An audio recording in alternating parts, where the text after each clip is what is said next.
색깔 있는 인터뷰 시작하겠습니다. 박근혜 대통령 탄핵을 매개로 대선 시계가 매우 빠르게 작동하고 있습니다. 새누리당은 현재 친박과 비박으로 나뉘어서 각각 친박당, 비박당을 예고한 상황이지요. 그에 따른 정계 개편론도 상당히 탄력을 받고 있는 상황입니다. 탄핵 이후에 개혁 과제를 추진했으면 좋겠다라는 것이 국민의 뜻이었는데 최근 정치권은 개헌을 매개로 한 제3지대론에 골몰하는 거 아니냐 이런 비판도 나오는 것이 사실입니다. 오늘은 심상정 정의당 대표를 전화로 연결해서 자세한 정치 현안 좀 들어보도록 하겠습니다. 대표님 나와 계신가요? 네, 안녕하세요. 네, 오랜만에 뵙겠습니다. 예. 자, 우선 네. 대표님 어제 5차 청문회가 끝났습니다. 네. 그 우병우 전 수석. 정말 그 야당 의원님들은 그야말로 벼르고 별렀던 우병우 수석 드디어 나왔는데요. 좀 어떻게 보셨습니까? 사실 천천히 보진 못했어요, 바빠서. 네. 뭐 이렇게 오가면서 이렇게 봤는데, 네. 우병우를 왜 리틀 김기춘이라고 부르는지 잘 알 수 있었던 청문회가 아닌가. 민정수석까지 했던 분이 아는 게 전혀 없어요. 그러니까요. 예.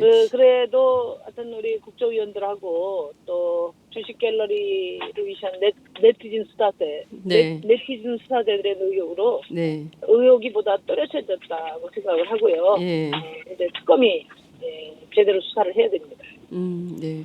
어제 정말 사실 우병우 수석을 증인석에 세운 것은 국민들입니다. 네. 국민들이 현상금을 걸어가지고 그게 2천만 원이 넘어가니까 이분이 나온 거거든요. 본인 뭐 별로 네. 개의치 안 된다 이런 주장을 하지만 계속 버티던 우병우 수석 현상금 계속 올라가니까 나온 거예요. 네. 어제도 봤더니 고령 향후의 분들이 네. 이완영 의원 계속 거짓말하고 막 이러니까 그 사진을 확 풀어버려가지고 네. 정말 깜짝 놀랄 만한 우리 국민들의 의식이 이렇게 뜨겁다 이런 반증이 좀 계속 나오고 있는 이런 상황인데요. 그러니까 이제 두 가지인데요. 네. 하나는 뭐 지난 탄핵도 마찬가지 아닙니까? 네. 사실 머뭇거리고 또 왔다 갔다 하던 정치권의 멱살을 국민들이 쥐고 탄핵을 사실 강요한 관철시키신 거예요. 네. 절차는 국회에서 거쳤지만은 실제 탄핵은 국민들이 하신 거다. 이번 청문회에 대해서 뭐 많이 답답해들 하시는데 네. 제대로 된 국민의 이익을 지키기 위해서 국회 권한을 네. 제대로 행사할 수 있는 여러 개혁들이 필요하다고 보고요. 또 국회의원들도 그동안에 뭐 어쩔 수 없다 이런 식으로 관행화됐던 네. 이런 소극성을 네. 이제는 넘어서야 된다. 그리고 국민들이 그런 타성에 빠지고 또 여러 가지 기득권 세력에 의해서 제한된 네. 국회의 권한을 되살리는데 끝까지 국민들이 중심을 세워주실 것으로 이렇게 생각이 됩니다. 네. 그러니까 청문회가 매우 부실하게 진행되고 있더라도 네네. 이제 국민들이 그 청문회에 증인이 출석하나 안 하나 출석해서 어떤 태도를 보이는가를 보면서 네. 국민들이 진실을 함께 지금 해가고 또 방향을 제시하고 있다고 생각해요. 네.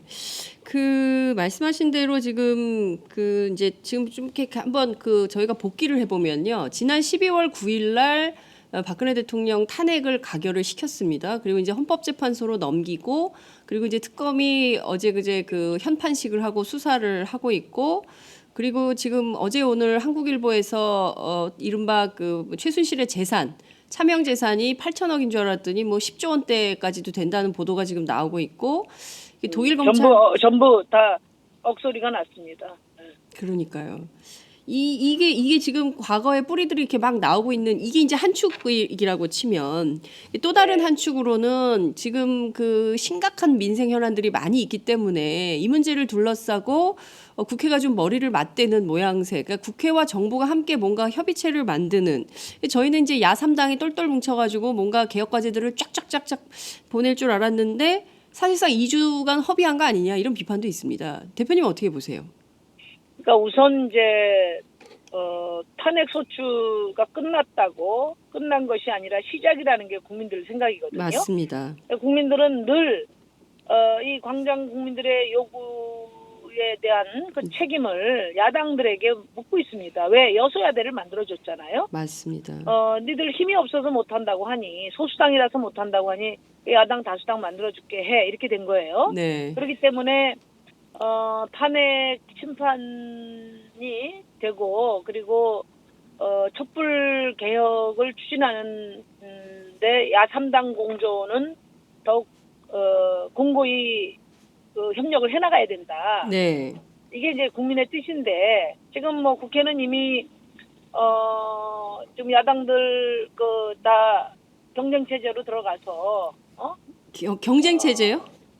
아니, 그러니까 서로 지금 협력이 아니라 경쟁 모드로 다 들어가 있잖아요.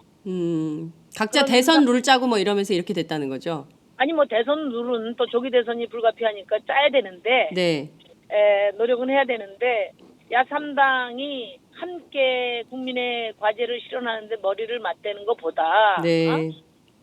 자기 목소리를 더 선명하게 내는데 주력하고 있는 맞습니다. 상황이라고 봐요. 예. 그래서 저도 답답합니다. 왜냐하면 목소리를 각 당이 아무리 선명하게 낸들 국민들에게 결과로 주어지는 건 없어요. 그러니까 맞아요. 결과로 주어지려면 야3당이 공조해서 국회 절차를 밀고 가야 되거든요. 네. 저는 이제 늘 이 탄핵 국면을 거치면서 답답한 게 뭐냐면, 야3당이 광장에 나가서는 혁명을 말하고 이제 월요일 날 국회로 돌아오면 빠르게 일상으로 돌아가는 거죠. 그래서 매주 광장에 나가서 주사를 맞고 왔는데, 네. 이제는 이제 탄핵 소추 끝난 이후에는 야2당은 지금 나오질 않고 있습니다. 지난주에 안 나왔어요. 맞습니다. 예. 그러다 보니까 이제는 뭐 일상 속에서 과거 해왔던 그런 국민과 유리된 네. 정치 공간 속에서의 경쟁에 매몰되지 않을까 하는 우려가 크고, 네. 그래서 제가 그 야3당 대표회담을 제안해서 네. 야3당이 좀 힘있게 공조해야 된다 이런 얘기를 했는데, 뭐 저희 당이 작은 당으로서 주도할 수는 없지 않습니까? 제가 심부름도 하고 또 중간에 뭐 왔다 갔다 역할도 할 수는 있지만은, 네. 그런데 이제 중요한 게 국민의당도 지금 원내대표 선거, 네. 그다음에 당권 선거에 지금 들어가 있고요. 네. 그다음에 또 민주당은 이제 제1당으로서 예. 뭐 선거 준비도 하고 또 민생도 챙긴다. 네. 그러니까 지금 국민들에게 보여주는 데만 지금 다들 중심에 가 있지. 네. 협력해서 뭘 이뤄내는 데는 지금 관심이 없어요. 그래서 좀 답답합니다. 저희. 지금 그러니까 손에 쥐는 성과가 하나도 없는 이런 거고, 사실 국조특위에서 뭐 여러 가지 이제 증인들이 나오고 또 특검에서 수사 속보가 나오니까 이제 국민들이 이제 그걸 보고 있기는 한데, 정작 국회 안에서 해야 되는 핵심 개혁 과제들에 대해서는 지금 하나도 교과서조차도 지금 제대로 안 되고 있는 거 아닙니까? 오늘 이제 국정교과서에 대한 그 정부의 입장, 뭐 물러서지 않겠다는 게 황교안 총리 뜻인데요. 네. 이것조차도 풀지 못하는 국회가 되는 겁니까? 그러니까 결국은 야3당이 확고한 공조 체제에서만 가능한 일이고, 네. 황교안 총리도 야3당이 확고하게 밀고 가면 네. 결국은 권한대행 자리를 내놓을 게 아니면 부응할 수밖에 없다고 저는 보는데요. 네.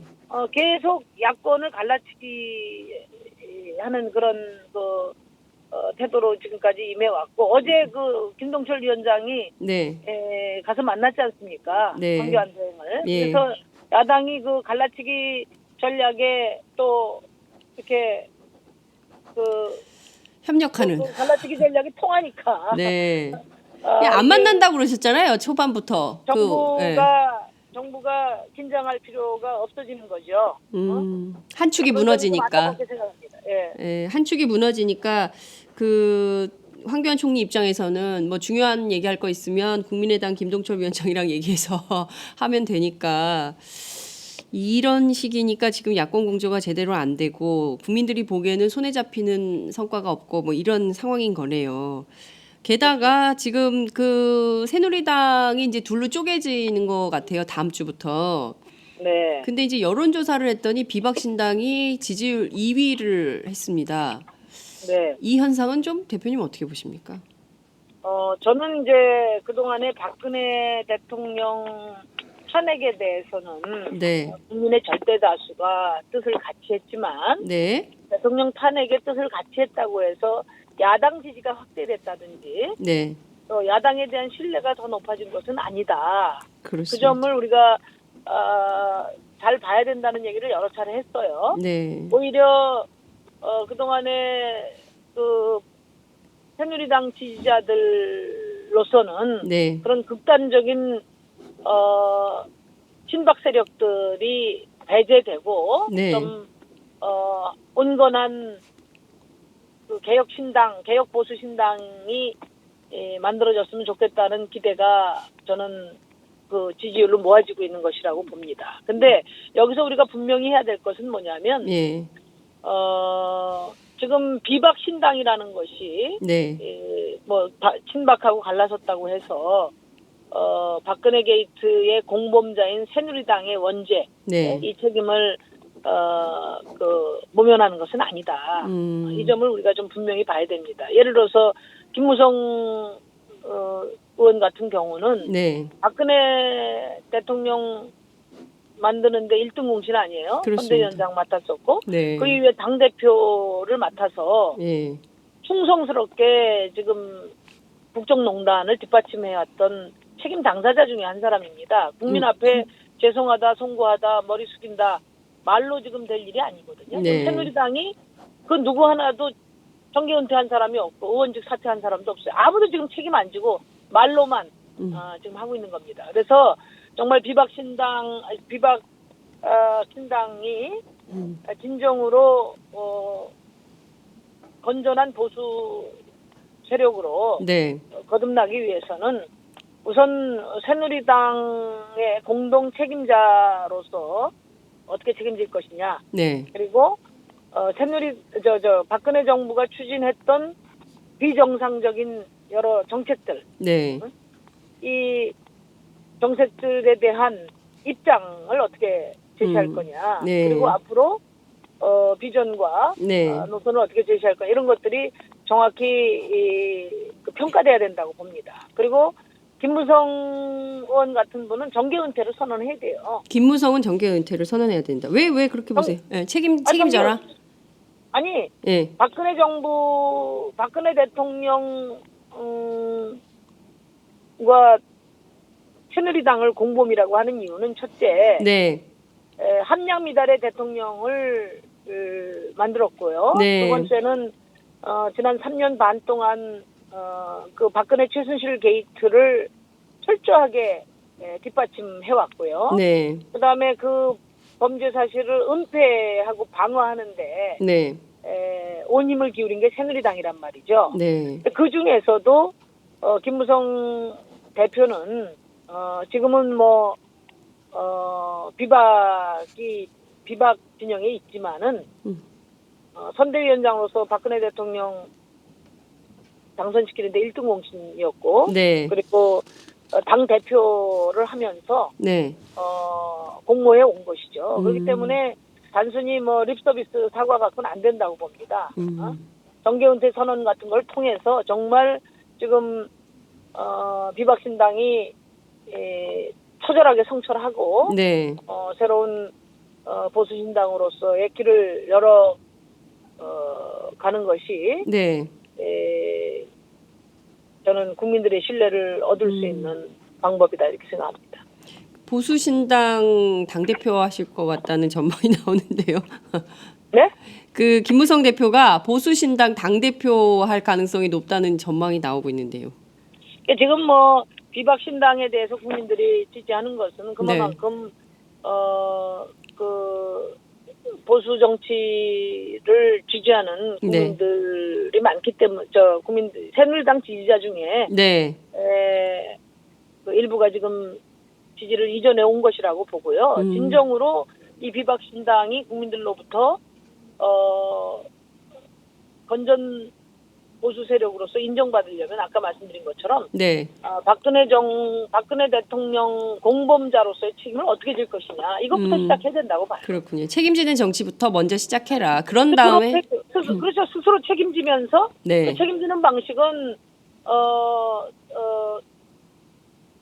뭐 정치인으로서의 책임이 정책 책임을 져야 되는 거고요. 두 번째는 박근혜 표 비정상 통치 결과에 대해서 이것을 정상화하는데 책임 있는 역할을 하겠다는 입장 표명이 있어야 되는 거죠. 네. 그런 다음에 이제 앞으로 비전 하다고 봅니다. 네.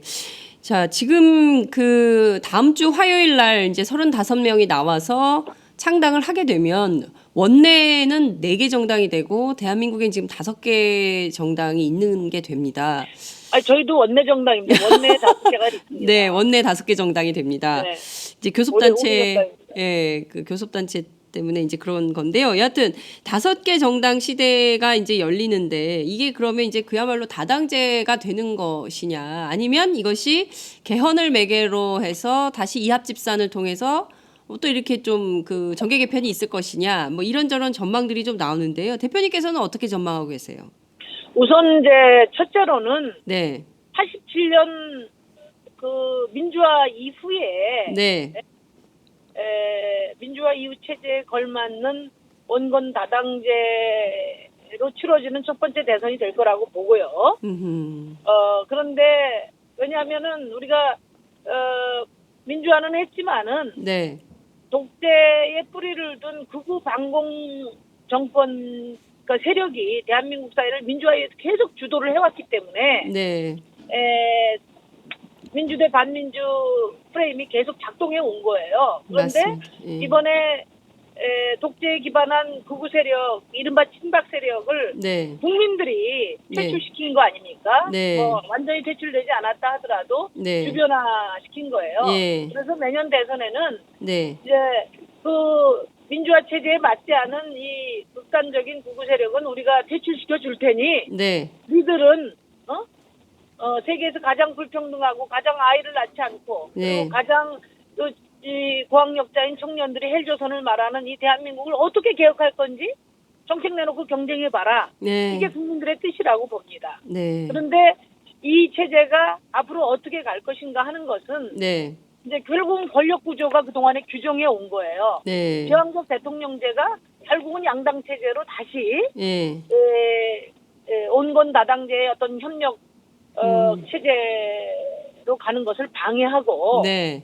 대통령 중심제의 긴박된 양당 체제로 수렴되도록 계속 강제해 왔던 겁니다. 네. 그래서 지금 권력구조 개편을 중심으로 한 개헌이 필요하다는 얘기가 나온 것이고 예, 예. 저는 이제 그 개헌이 이번 대선에서 큰 쟁점이 되면서 네.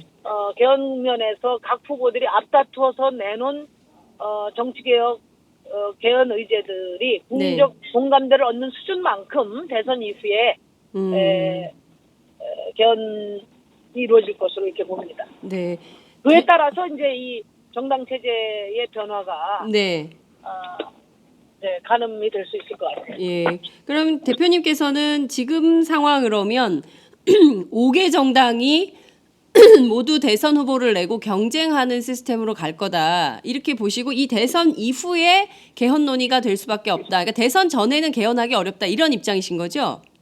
그러니까 저는 네. 개헌의 법적 절차, 네. 개헌의 법적 절차로 놓고 볼 때 네. 대선 전에 개헌 절차가 마무리되는 것은 불가능한 일이라고 봅니다. 그리고 그 시기 문제를 가지고 자꾸만 네. 어떤 그 정파적인 이해관계나 또는 대선으로 역규정하는 것은 맞지 않다. 그렇기 때문에 국민들은 정략적인 정치권 내의 정략적인 개헌에 대해서는 다 비판적인 견해를 갖고 있어요. 네. 그러나 그럼에도 불구하고 이번 대선은 촛불 대선이 될 수밖에 없고 예. 이 촛불 시민이 제기하는 것은 더 좋은 민주공화국 만들자는 거예요. 말하자면 개헌적 요구예요. 네. 그렇기 때문에 헌법의 개헌의 법적 절차와 상관없이 대선 주자들은 네. 이런 개헌적 요구를 앞다퉈서 공약으로 내고 서로 겨루게 될 겁니다. 그래서 이번 대선은 개헌 정치가 주도하는 대선이 될 거라고 저는 봅니다. 그리고 그렇게 해서 대선 국면에서 국민적인 어떤 합의 수준이 높은 내용들이 네. 이후에 네. 개헌 내용을 실질적인 개헌 수준을 결정하게 될 거라고 보는 거죠. 네. 그래서 개헌 논의가 정략적인 개헌 논의가 돼서도 안 되지만은 네. 그러나 개헌 논의가 봉쇄되거나 차단돼서도 안 된다. 적극적으로 논의하고 대선 주자들이 네. 과감하게 공약으로 내고 네. 경쟁하고 네. 그렇게 됨으로써 국민적 참여와 관심 속에서 이후에 개헌 절차들이 이루어질 수 있도록 하는 것이 바람직하다 이렇게 봅니다. 네. 그 오늘 아침 보도인데요. 박지원 네. 원내대표가 공개한 내용입니다. 그 유력한 대선 후보 이제 이번 주 조사에서는 1위로 올라섰는데요. 반기문 유엔 사무총장이 본인에게 사람을 보내가지고 뉴 DJP 연합을 하자고 제안을 했다. 라고 주장을 했습니다. 물론 이제 지금 반기문 캠프 쪽에서 저희가 이제 확인한 내용은 아니지만 어쨌든 박지원 원내대표의 주장은 그렇습니다. 자, 이 뉴 DJP 연합이 성사될까요? 반기문 이렇게 되면 또 다른 차원에서의 정계 개편이 있는 건 아닐까요? 반기문 총장이 이제 국민의당에 들어갈 가능성은 별로 없다 저는 그렇게 보고요. 네. 그러면은 이제 독자적으로 세력화를 한 토대 위에 네. 선거연합을 하자는 말씀 아니겠습니까? 연립정부를 구성하자는 얘기인데 네. 어디에 기반을 둘 것인가? 네. 현재로서는 들어와서 독자적으로 창당을 하기에는 시간적으로나 네. 준비 정도나 가능할까 하는 생각이 들고 그러면 결국은 비박당, 네. 비박신당과의 관계가 가장 유력하게 점쳐지는데 네. 그렇다면 박지원 원내대표는 DJP 연합을 해서 반기문 개인을 이야기를 했지만 네. 사실상 국민의당과 비박신당과의 연합을 이야기하는 게 아닌가 이렇게 생각하고 저는 충분히 비박신당과 국민의당의 대선 선거연합 저는 실현 가능성이 있다 이렇게 봅니다. 그런데 이제 문제는 반기문 개인이 아니고 네. 비박신당은 결국 새누리당의 새로운 분장이지 않습니까? 네. 그런 점에서 이제 안철수 후보가 비박신당 후보와 공동 정권을 수립한다든지 단일화를 한다고 하면 네. 이제 본인의 어떤 노선을 보다 분명하게 이제 보수로 네. 선언하는 것이죠. 그렇게 네. 될 때 이제 안철수 후보나 국민의당에 대한 네. 지지 기반이 네. 많은 변화를 겪을 것으로 봅니다. 네. 안철수 후보 개인은 새누리당 비박계 혹은 새누리당 탈당파와 뭘 함께 정치를 도모할 생각은 없다라는 입장을 밝혔는데요. 박지원 원내대표는 좀 말씀하신 대로 그런 여지가 있는 것 같고요. 그러면 국민의당이 오히려 분화할 가능성은 없겠습니까? 그럴 가능성이 매우 높죠. 비박신당이 합리적인 보수로 네. 포장을 잘 하면 네. 국민의당의 영향이 크다고 봅니다. 저는 그렇게 보고요. 그 다음에 최근에 이제 비박신당하고 함께 안 한다. 네. 비박계하고 함께 안 한다. 이런 이야기를 하는데. 네. 그것은 최근 국민의당 지지율이 왔다 갔다. 네. 10%로 내려갔죠. 예, 예. 많이 내려갔지 네, 않습니까? 네, 네. 그래서 특히 호남 민심을 고려한 네. 그런 발언이라고 보고요. 그동안에 비박당에 대한 구애를 네. 일관되게 해온 게 국민의당이에요. 그래서 지난번에 야3당 대표 회담 때도 그 12월 1일로 기억이 되는데요. 네. 그때도 박지원 대표는 대통령이 4월 말 퇴진을 네. 받아들인다면은 네. 협상할 용의가 있다. 우리는 탄핵과 협상을 병행한다. 이런 네. 입장을 비공개에서 공개적으로 말씀하셨어요. 그렇기 때문에 늘 비박당과 연대할 준비가 돼 있는 상태가 아닌가 네. 이렇게 생각하고요. 네. 그렇다면 비박당과 연대하는 네. 그런 정치 프로그램이나 노선에 대해서 이제 국민들에게 또렷이 이야기를 해야지 된다고 봅니다. 네. 근데 지금은 이제 그렇게 갔다가 호남 여론이 좀 안 좋아지면 안 한다고 했다가 네. 또 뭐 조금 또 상황이 달라지면 또 적극적으로 가고 지금 계속 지금 스텝 조절을 하고 있는 게 아닌가 이렇게 생각이 돼요. 네.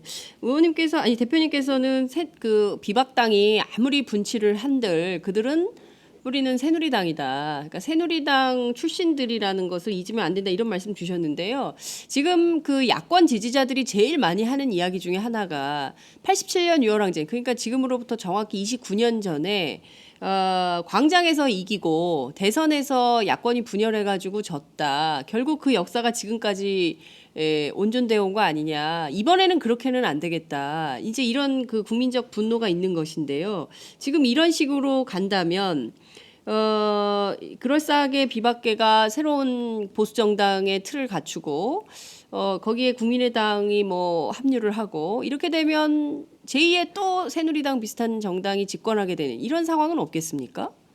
저는 이제 극우 정당이 퇴출되고 네. 합리적이고 건전한 보수 정당이 출연하고 네. 또 뭐 출연하는 것은 한국 정치에 매우 바람직하다고 봅니다. 네. 그러니까 이제는 이제 여야가 아니라 각 정당이 5천만 국민을 어떻게 대변할 것인지 자기의 정책 주소를 분명히 하면서 네. 정책과 비전 경쟁으로 나가야 된다고 봐요. 87년 얘기하는데 네. 그럼 87년 체제가 2017년 체제입니다. 그렇기 때문에 2017년에는 대한민국의 미래를 놓고 경쟁하면서 선진적인 연합 정치를 구사해야 된다고 저는 봅니다. 정책과 노선에 따른. 네. 그렇게 되려면 지금 그런 걸 걱정하는 정치 세력이라면 제일 먼저 해야 될 일이 결선 투표제 도입이라고 저는 생각해요. 결선 투표제. 예. 우리 대한민국이 결선 투표제를 네. 도입하지 않음으로써 얼마나 많은 정치적인 그러니까 정치적으로 후진 정치가 지속됐는가를 생각해 볼 필요가 있습니다. 예를 들면 87년에 네. 야권 분열로 정권을 넘겨줬다 했는데 결선 투표제를 도입하지 않아서 넘겨준 겁니다. 만약에 결선 투표제가 있었다면 네. 양김이 서로의 책임을 묻고 국민들이 양김을 원망할 이유도 없어요. 정확히 경쟁하고 네. 2차에 다 몰아주면 되지 않습니까? 네. 그리고 같이 정부 구성하고 그러면 되는 거예요. 예. 그게 국민 주권을 강화하는 길이기도 하고요. 네. 그래서 자꾸만 뭐 87년 이게 또 죽서서 개주지 않느냐 네. 이런 우려가 매우 큰데 네. 그 우려가 큰 만큼 결선 투표제 같은 근본적인 정치 개혁 방안을 서둘러서 추진해야 된다고 봅니다. 그런데 어제 문재인 대표가 네. 결선 투표제 이번에는 안 된다 이렇게 말씀하신 걸 저는 도저히 이해할 수가 없어요. 지금이야말로 왜냐하면 이 결선 투표제는 김대중 대통령, 노무현 대통령, 문재인 대표 다 일관되게 주장하셨던 공약이고 네. 그동안에 이게 안 된 이유는 여러 갈래로 나뉘어져 있는 야당을 합치는 계기가 되기 때문에 새누리당이 계속 반대한 겁니다. 그렇습니다. 근데 지금은 이제 보수 쪽도 갈라졌잖아요. 네. 그러니까 지금이야말로 이 결선 투표제 도입에 정치권이 힘을 모을 수 있는 아주 절호의 기회예요. 네. 그렇게 결선 투표제가 도입돼야 저는 정권 교체도 가능하고 또 개혁 정부 구성도 가능하다 이렇게 봅니다. 네. 그래서 저는 오늘 제가 그 입장문을 냈는데 네. 이게 이제 아마 문재인 대표는 개헌 사항이다. 그래서 개헌이 안 된 상태에서 되느냐 이런 각도에서 그 말씀을 하신 것 같은데요. 네.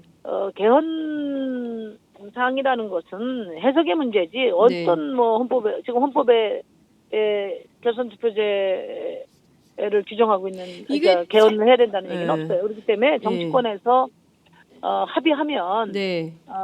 가장 합의가 잘 될 수 있는 지금 조건이고 합의하면 이번 대선에 바로 적용이 가능합니다. 그래서 네. 저는 문재인 대표께서 다시 한번 검토를 해보시고 네. 지금 다른 주자나 다른 정치 세력들이 네. 하자고 할 때 빨리 받아서 우리가 결선 투표제를 도입하는 게 바람직하다 이렇게 생각합니다. 네. 그러면은 예. 그런 걱정 죽서도 개준다 이런 걱정을 하실 필요가 없는 거예요. 네. 지금 그 결선 투표제의 경우에는 선거법 개정으로는 안 되는 겁니까? 아, 이를테면 선거법 개정으로 되는 거예요. 지금 당장 하면 됩니다. 근데 왜 안 그러니까 이제 유불리 때문에 그렇다는 거죠? 아니 결국엔. 이제 예. 그게 이제 해석상으로는 개헌 사항인가 아닌가 하는 게 논란이 있는데요. 네네. 그게 대체로 보면 헌법학자들은 그 헌법에 그 헌법 개헌을 해서 또렷이 하는 게 좋다 이렇게 이야기를 하고 네. 그리고 정치학자들은 그건 법으로 고치면 된다 이런 거거든요. 네. 그래서 그 제정치 세력이 합의해서 결선 투표제를 도입하면 아무 문제가 없습니다. 싸울 일이 없잖아요. 그렇죠. 우선. 그리고 이런 예. 개혁적인 과제가 네. 뭐 개헌 사항이라고 주장하는 대로 다음은 아무 개혁도 못 하는 거예요. 예. 그렇기 때문에 만약에 이게 개헌 사항이기 때문에 안 된다고 말씀을 하셨다면 네. 그거는 다시 판단하셔야 되는 문제고요. 네. 그리고 빨리 그동안에 이제 계속 주장해 오셨던 그런 공약인데 네. 예? 지금 이때야말로 실현할 수 있는 시기에 뒷걸음치면 국민들이 크게 오해합니다. 네. 그래서 대표님. 결선 투표제를 도입해서 네. 그래야 정권 교체도 확실히 되고 국민들이 원하는 개혁 정부를 연립 정부로 구성할 수도 있다. 네, 이렇게 그렇군요. 대표님 지금 굉장히 신불리는 얼굴을 봐야 하는데 신불리 막 하트 땡땡 막 엄청난 댓글이 막 올라오고 있는데요. 이 가운데 진민형님께서 결선 투표제 설명 좀 해달라고 부탁드렸어요. 그러니까 예컨대 지난 총선 때도 주요 쟁점이 뭐였냐면 정당 명부식 비례대표제, 권역별 비례대표제가 주요 쟁점이었지만 결국 이거 제대로 못한 채로 그냥 그 선거를 치르게 돼서 결국엔 네. 중요한 포인트를 놓쳤다. 이런 비판이 많이 나왔는데요. 이번에는 우리 국민들이 네티즌 수사대들이 전부 막 다 찾아내고 촛불로 탄핵도 시켜내고 막 이런 상황이기 때문에 국민들이 좀 알아야 되거든요. 그래서 대표님이 네, 생각하시는 네, 네. 결선 투표제가 어떤 건지 쉽게 설명을 부탁드립니다. 그러니까 이 결선 투표제는 민주주의 역사만큼이나 오래된 아이디어인데요. 네. 이 결선 투표제가 되지 않고 지금은 종다수로 이제 선거가 치러지잖아요. 네. 그러니까 여러 사람이 후보가 됐을 때 다득표자가 이제 그렇습니다. 당선이 되지 않습니까? 네. 그러니까 50% 지지를 못 받은 30%의 대통령도 나오면서 굉장히 그 정권이 불안정한 게 있고요. 두 번째는 정당 간에 정책을 통한 정책을 매개로 또 자기들 실력만큼 권력을 분점하면서 연립정부 선진적인 연합정치를 실험할 수 있는데 이 결선투표제는 30% 받아서 대통령이 전권을 행사하잖아요. 네.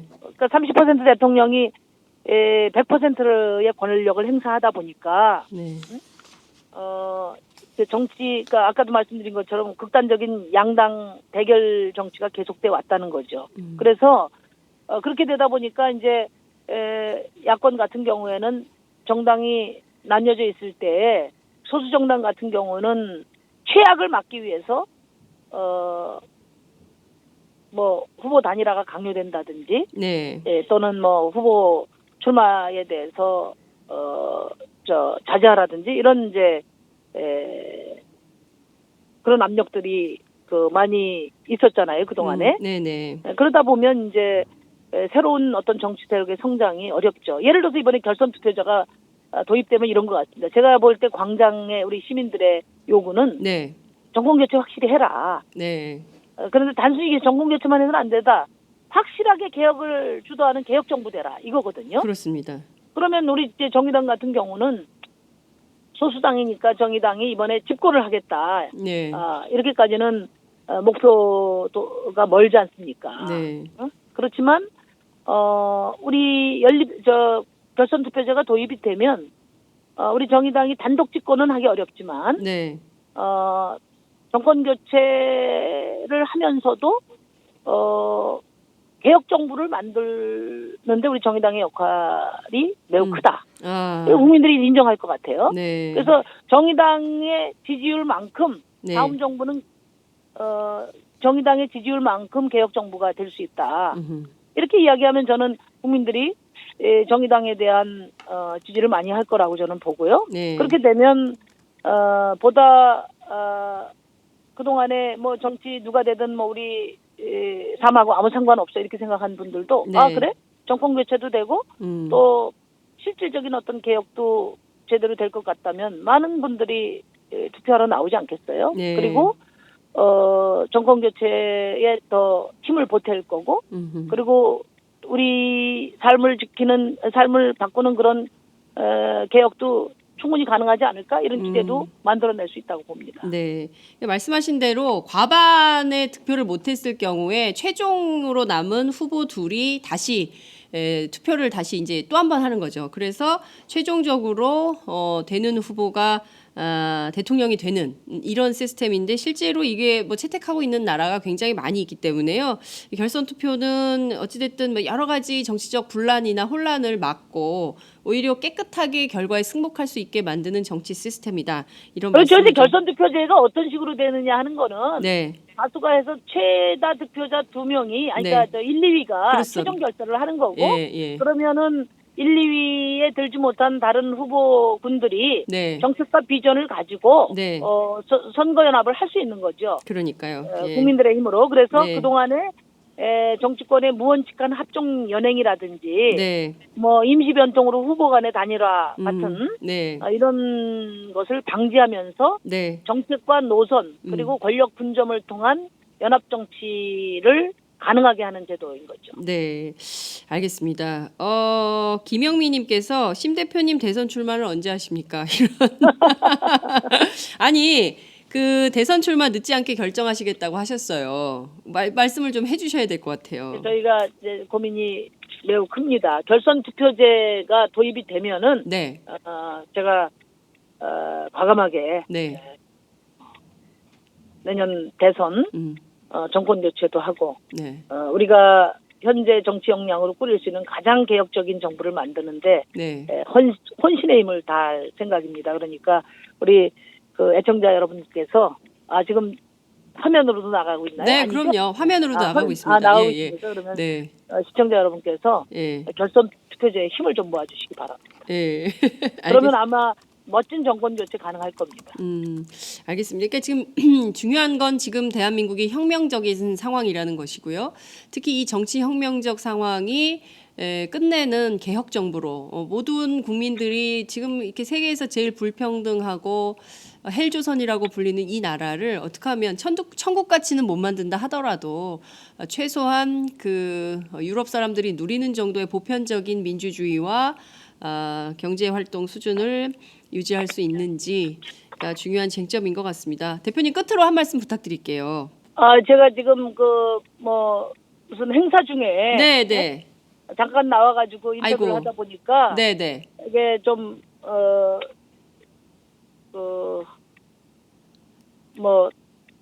좀 정돈된 말씀을 못 드린 것 같아 죄송하고요. 네. 다음에 한번 다시 해서 좀 정리된 내년 대선 또 지금 그 개혁 과제에 대해서 말씀을 좀 드리도록 하겠습니다. 네. 주변이 지금 굉장히 지금 산만하고 혼란스러워가지고 저도 지금 집중을 제대로 못했어요.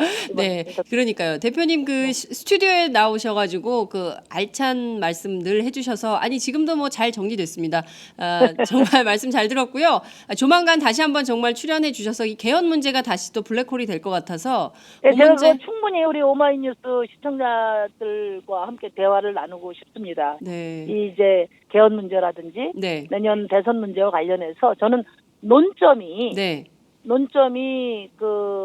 좀 바로 잡힐 필요가 있다고 봐요. 그러니까 예를 들어서 개헌 시기를 둘러싼 논점이라든지 이것은 지금 크게 중요한 문제가 아니다. 그리고 또 대선과 관련해서 정권 교체를 해야 되는데 정의당도 후보를 내면 박수도 치지만 또 표 분산되지 않을까 이런 이제 염려들을 많이 하시잖아요. 네, 유권자들이 정의당을 격려하는 분들이 그런 걱정이 있으니까 저 당대표로서 또 당연히 이런 걱정, 이 문제를 어떻게 해결해야 될까 고민이 있거든요. 근데 이제 어떤 방법으로 해야 정권 교체도 잘 되고 또 가장 개혁적인 정부를 만들 수 있을까.